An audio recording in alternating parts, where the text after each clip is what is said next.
Okay, Precision Nutrition's topic right now is sugar. That's a huge word, so the sugar lesson. Instead of me preaching to you on how much sugar you should have, because who am I? There's individuals that need more.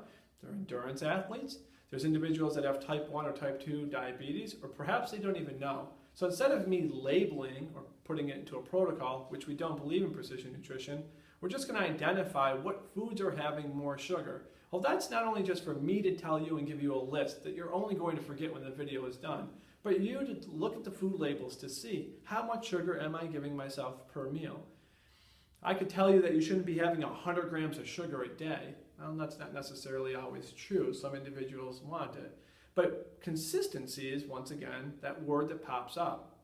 And so what we want to do is just track in your foods that you're having how much sugar you're having consistently through the day. For an example, instead of having a roller coaster of energy through the day, which we know sugars can do, we want to be consistent with our energy. So, for an example, if we were to have 5 grams of sugar for breakfast, 5 grams of sugar for lunch, and 5 grams of sugar for dinner, and maybe a little bit in between, we might be tailing somewhere under 50 grams of sugar. Well, actually, on that model, far under 50 grams of sugar. But the key thing is, it didn't go from 50 in the morning to having bananas and apples and grapes, which we think are just great, we overpacked it, to then crashing down. And then only to be at the end of the night, not how much willpower we have, because you've created a program or a strategy to encourage yourself to go after a bowl of ice cream, or maybe, as we think, a bowl of cereal.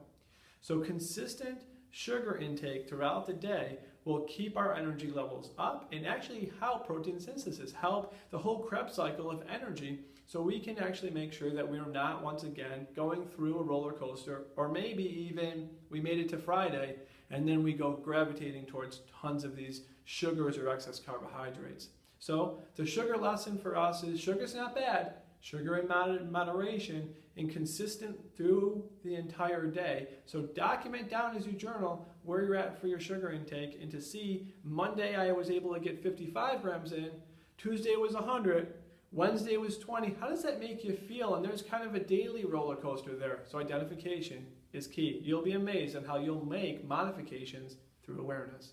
Okay, enjoy.